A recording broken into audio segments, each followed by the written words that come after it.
안녕하세요, 리본카 전현민입니다. 지금 제가 나와 있는 곳은 리본카 부산 지점이에요. 오늘 여기서 뭘 해볼 거냐, 여러분들이 진짜 고민을 많이 하실 것 같은 두 차량을 가져왔는데, 요즘에 레저 활동이라든지 이런 것들을 즐기다 보면서 차를 조금 더 크게 가져가고, 중형? 준대요? 하이브리드?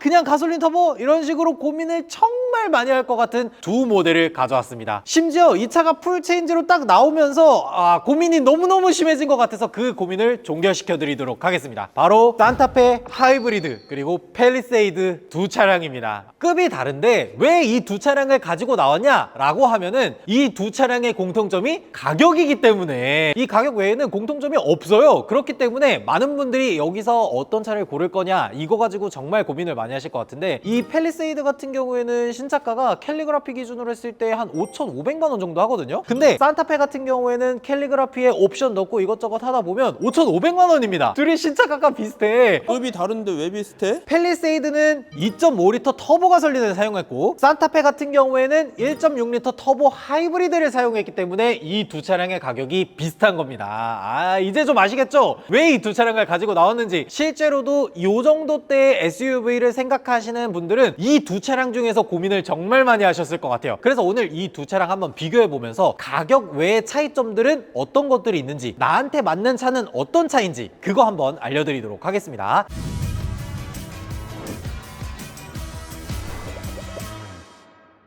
일단은 간단하게 재원이나 이런 것들 좀 얘기를 해보자면, 팰리세이드 같은 경우에는 9인승이고요 산타페 같은 경우에는 7인승을 가져왔습니다. 팰리세이드도 7인승을 선택할 수 있기 때문에 두 차량을 좀 비교할 수 있지만, 팰리세이드가 7인승으로 넘어가게 되면 가격이 너무 비싸져요.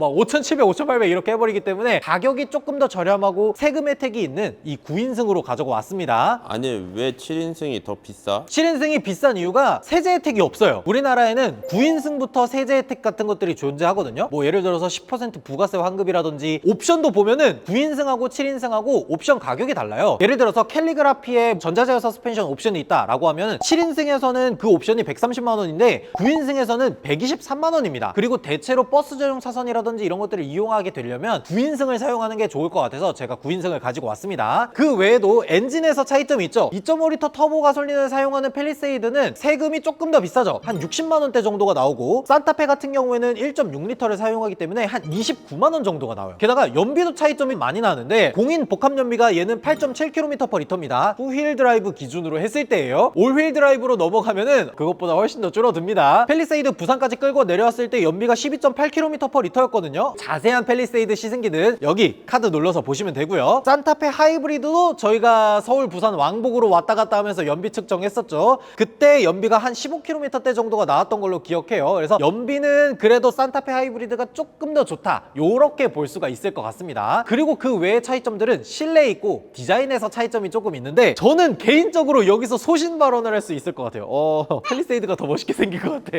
당연한 거 아니야? 저 한솥 디자인이 뭐가 이쁘다고. 뭐야 이거, 디자인 왜 이렇게 했어? 이거 생각해보니까 이거 H자 왜 집어넣은 거야 이거? 아니 팰리세이드 봐봐요, 훨씬 멋있잖아. 제가 어제 야간에 이 차가 돌아다니는 걸 봤는데 확실히 밤에 진짜 멋있어. 지금 이렇게 DRL을 켰는데, 예전에는 제가 어떤 생각을 했냐면, 야 DRL은 얇게 들어가고 좀 날렵하게 보여야 그게 DRL이 요즘 멋있는 거지 라고 생각을 했었거든요. 근데 팰리세이드를 보면서 그 생각이 싹 사라졌어. 아니 이렇게 두껍게 들어가면서도 광량이 높아지면은 멋있을 수 있구나 라는 생각이 딱 들더라고요. 그래서 저는 개인적으로 팰리세이드 디자인 진짜 호불호 없이 많은 사람들이 마음에 들어 할 것 같다 라는 생각이 들어요. 근데 저 DRL 구독료 받는다고 하던데.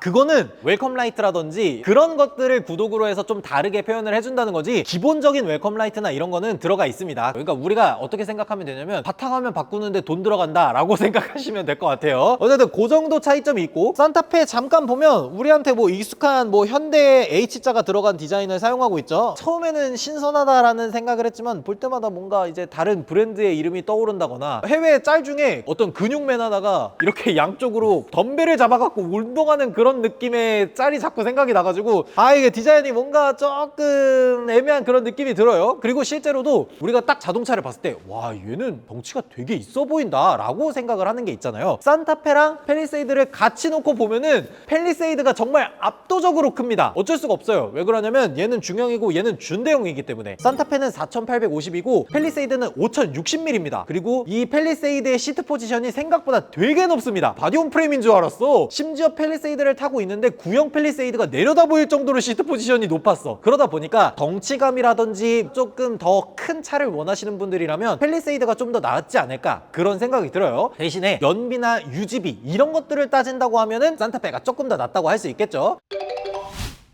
그리고 뒤쪽에서도 보면은 일단 전장 차이가 꽤 많이 나죠. 여기 보면 산타페의 끝단이랑 팰리세이드의 끝단이 확실하게 다릅니다. 팰리세이드가 훨씬 더 길게 돼 있어요. 근데 나는 이거 도대체 디자인을 어디서 이렇게 많이 봤나, 이거 무슨 디자인이지 라고 생각했는데 레인지로버 같은 디자인이 자꾸 생각이 나더라고요. 어쨌든 뒤쪽 디자인이라든지 이런 것들을 보면 저는 개인적으로 뒤쪽 디자인도 팰리세이드가 조금 더 낫다라는 생각이 들어요. 여기 둥글둥글 하면서도 이 빵이라 그러죠. 빵! 덩치감이 이런 게 좀 크다 보니까 개인적으로 되게 마음에 들기도 하고 전고가 되게 높습니다. 제가 한 키가 178 정도 되는데 전고도 산타페보다 훨씬 더 높아요. 얘는 한 턱선 정도까지밖에 안 오는데 얘는 제 키랑 거의 비슷한 수준까지 올라와 버리니까 내부의 실내 공간을 사용하는 것에서도 팰리세이드가 조금 더 좋죠. 당연히 급이 한 급 더 높으니까 그렇겠지만 가격이 비슷하다는 것들을 조금 메인으로 놓고 고민을 해보시면 될 것 같아요. 근데 팰리세이드는 약간 세로형 디자인이고 산타페는 가로형 디자인인데 팰리세이드가 훨씬 커 보이네. 훨씬 커 보이지. 그러니까 보통은 가로로 이렇게 디자인을 하면은 뭔가 좀 더 넓어 보이는 거를 알 수가 있어요. 왜 그러냐면 여러분들도 옷 같은 거 입을 때 세로로 스트라이프 된 거랑 가로로 스트라이프 된 거는 가로로 스트라이프를 줬을 때 뭔가 사람이 좀 더 옆으로 넓어 보이는 그런 느낌을 주잖아요. 그런데 팰리세이드는 세로 디자인을 했음에도 불구하고 산타페보다 훨씬 더 커 보입니다. 그리고 트렁크도 열어서 한번 보도록 할게요. 지금 3열을 모두 펴놓은 상태입니다. 3열을 펴놓은 상태에서도 이 정도의 트렁크 공간은 나오게 딱 만들어 놨어요. 그리고 심지어 여기 있는 것들이 좋은 게 뭐냐면 이 3열 시트를 전동으로 앞으로 갔다가 뒤로 갔다가 이런 기능들을 만들어 놨습니다. 그러니까 3열을 전동으로 앞, 뒤로 이렇게 왔다 갔다 할 수 있는 그런 기능들을 마련해 놨어요. 여기 한번 접으면 자 이렇게 전동으로 시트를 접고 펴고 할 수 있는 그런 기능도 넣어놨죠. 심지어 2열도 돼요. 2열도 이렇게 전동으로 접을 수가 있어. 아예 이런 거 너무 좋잖아. 팰리세이드엔 이런 기능도 들어가 있다고. 그래서 3열을 모두 접으면 트렁크 공간이 생각보다 되게 많이 나옵니다. 제가 한번 누워보도록 할게요. 다리가 얼마나 삐져나온지를 봐주시면 될 것 같아요. 2열에 최대한 머리를 붙여서 누웠을 때 종아리 라인에서 걸리는 것 같은데 산타페도 한번 열어서 볼게요.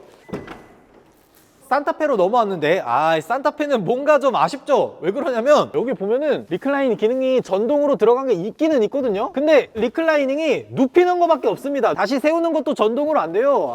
이게 조금 아쉽네. 심지어 3열은 수동입니다. 트렁크에도 한번 누워보도록 하겠습니다. 2열에다 딱 머리를 대고 누우면 아니 여기까지밖에 안 오네. 아까는 3열을 눕혔을 때 팰리세이드는 요 종아리 라인까지 딱 닿았었는데 산타페는 허벅지 정도 요 정도까지밖에 안 와서 아무래도 3열 공간이라든지 이런 것들은 산타페가 조금 더 좁다. 팰리세이드가 준대형 사이즈의 SUV다 보니까 요거는 어쩔 수가 없을 것 같습니다. 그렇지만 가격이 비슷하더라도 하이브리드 들어가면 또 다를 수도 있잖아. 그리고 실내 공간이나 실내 옵션 이런 것들도 간단하게 한번 보여드리도록 할게요.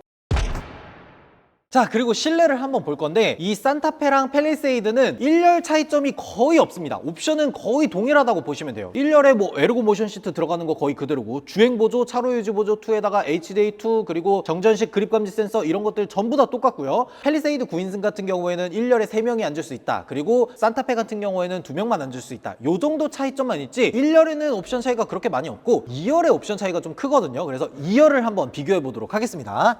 2열에 딱 앉았을 때 리클라이닝이 들어가 있어요. 전동 리클라이닝. 이런 거 좋잖아. 가운데 쪽에 이 센터 터널이 있는 부분에 턱이 생각보다 많이 안 올라와 있어서 가운데 앉는 사람들도 부담 없이 앉을 수 있겠다라는 생각이 들어요. 그리고 여기 위쪽에 보면은 통풍, 열선 이런 것들 조절할 수 있도록 딱 만들어줬고 2열에 있는 공조를 독립적으로 컨트롤할 수 있는 그런 식으로 만들어 놓은 것도 좋네요. 송풍구를 천장에 이렇게 만들어 줄 수밖에 없었죠. 왜 그러냐면 이 1열의 가운데가 좌석이기 때문에 송풍구를 천장에 만들어 놓을 수밖에 수밖에 없어요. 그리고 공간감이라든지 이런 것들을 좀 생각을 해보자면 헤드룸 굉장히 넉넉하게 딱 나와 있고요. 다리 공간이랑 이런 것들도 엄청 넓어요. 아니 이거 되게 넓은데? 심지어 지금 어떤 기능도 들어가 있냐면 여기에 워크인 시트가 들어가 있어요. 3열로 편하게 들어갈 수 있게 이런 기능도 들어가 있어. 아 이거 너무 좋잖아. 이거 이런 식으로 딱 밟고 3열에 들어가서 앉을 수 있게. 아니 3열도 생각보다 되게 공간이 괜찮네. 근데 오른쪽에 2열을 딱 펴놓고 앉으면 아우 씨 너무 좁은데 이거 잠깐만 이거 안 되겠어. 이거 리클라이닝 기능으로 조금 뒤로 밀어볼게요. 자 지금 이거 최대로 밀어놓은 상태입니다. 리클라이닝 각도도 최대로 뒤로 밀어놨어요. 요렇게 하니까 그나마 앉을만 하네요. 이거 성인이 못 앉는다고 봐야 돼요. 장거리로 가는 거는 불가능하고 뭐 어디 30분 정도 간다 요 정도만 가능할 것 같습니다. 무릎이 앞좌석 시트에 닿기 때문에 사실 그렇게 편한 건 아닙니다. 위쪽에 이런 공조장치라든지 이런 것들은 마련되어 있으니까 좋긴 한데 애기들 정도는 앉을 수 있겠다. 그리고 이게 어떻게 3열에 3명을 앉냐 이런 얘기를 할 수가 있겠네요. 이거 3열에 3명 못 앉아요 이거. 아니 봐봐요. 이 가운데 이거 어떻게 앉아 이거를. 이거는 사실상 버스 전용 사선이랑 세제 혜택을 받기 위한 구색 맞추기용이지 사람이 탈 수 있다라는 생각은 잘 안 되긴 하네요. 그냥 여유 있게 뒤쪽까지만 해서 한 5명 타고 가는 게 제일 좋아 보이긴 합니다. 자 그리고 산타페도 한번 볼게요. 자 산타페도 한번 타서 보면 산타페도 리클라이닝 기능 있습니다. 손으로 하고 있습니다. 전동 아니고 이렇게 레버 당겨서 눕혀야 됩니다. 리클라이닝 되는 각도 자체는 산타페가 좀 더 괜찮은 것 같은데 이게 7인승의 단점이에요. 6인승은 2열에 캡틴 시트가 들어가기 때문에 전동 리클라이닝 들어가고 여기에 통풍 시트도 옵션 들어가고 다 하는데 7인승 같은 경우에는 3명이 앉아야 되다 보니까 아무래도 이런 식으로 리클라이닝이라든지 이런 것들도 전동으로 안 들어가는 게 조금 단점이라고 할 수가 있겠네요. 공조를 조절하는 기능들이라든지 이런 것들을 넣으려면 아무래도 6인승인 산타페를 선택해야 되다 보니까 이런 것들은 사실 조절할 수 있는 게 없네요. 뭐 여기 열선 시트 요 정도나 선택할 수 있지 따로 선택할 수 있는 것들은 크게 없어요. 그리고 산타페도 워크인 시트가 있기는 한데 전동으로 하는 게 아니라 이렇게 그냥 기계적으로 딱 당겨지는 정도라서 사실 그렇게 뭐 좋다 이렇게 볼 수는 없어요. 워크인 시트가 있고 전동으로 움직이는 팰리세이드가 확실히 조금 더 좋은 면은 있겠네요. 그리고 3열도 전동으로 못 핍니다. 자 이거 한번 당겨 볼까요? 감옥 아니야 이거? 아니 팰리세이드보다 훨씬 좁아요. 잠깐만 이거 쩍벌하고 가야 돼. 이거 3열에 못 앉아. 이거 6인승 시트를 선택하는 게 훨씬 나아 보일 수가 있겠네요. 만약에 2열 시트를 조금 앞으로 당긴다 그러면 앉을 수는 있는데 사실 이거는 너무 그냥 철창 안에 갇힌 그런 느낌이라서 뭐 한 20분 10분 요 정도 거리는 갈 수 있겠지만 장거리는 절대 안 될 것 같아요. 절대 안 됩니다. 확실히 공간 자체는 팰리세이드가 좀 더 넓긴 합니다. 이렇게 간단하게 팰리세이드, 산타페 하이브리드 이 두 차량을 한번 비교를 해봤는데 여러분들도 아시겠지만 저희가 처음에 이 두 차량을 비교한 목적이 뭐였어요? 신차가가 한 5,500만 원 정도로 비슷하다 보니까 두 차량을 비교하게 된 거였어요. 두 차량의 특징을 좀 간단하게 짚어보자면 팰리세이드 같은 경우에는 준대형 SUV로 산타페보다는 한 급이 높고 거기다가 실내 공간이라든지 9인승의 세제 혜택 그리고 3열까지 조금 더 여유롭게 쓸 수 있고 3열을 펴더라도 트렁크 공간을 여유롭게 쓸 수 있고 실내 공간 성이나 옵션 이런 부분들에서 조금 더 장점이 많았다고 한다면 산타페 같은 경우에는 실내 공간 자체나 옵션들은 살짝 부족할 수 있을지언정 하이브리드 엔진이 들어가서 다소 연비가 좀 더 높게 되어 있고 세금적인 부분에서 1.6L 엔진을 사용하기 때문에 연간 자동차세가 조금 더 저렴한 그런 부분에서 장점이 좀 더 있을 것 같습니다. 그러니까 간단하게만 얘기하자면 공간성과 옵션을 중요시 여기는 분들이라면 팰리세이드를 선택하면 될 것 같고 아니야 나는 그래도 하이브리드라든지 이런 연비, 유지비 이런 것들이 좀 저렴했으면 좋겠어 라고 하는 분들이라면 산타페 하이브리드를 선택하는 게 좋지 않을까 그런 생각이 들더라고요. 아니 그러면은 이 두 대는 그렇게 비교가 되는데 팰리세이드는 사실 카니발이랑 비교해야 되는 거 아니야?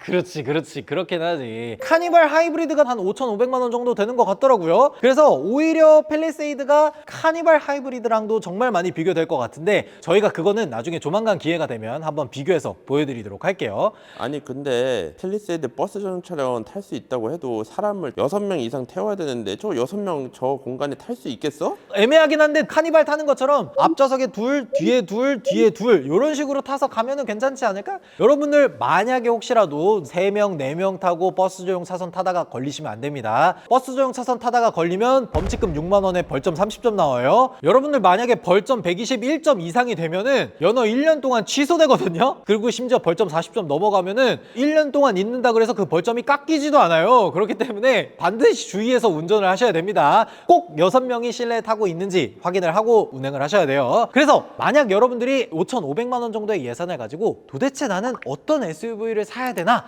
라는 고민을 하시고 계시다면 여러분들의 생각이 어떤지 댓글로 적어주시면 좋을 것 같습니다. 지금까지 저는 리본카 전효빈이었습니다. 감사합니다.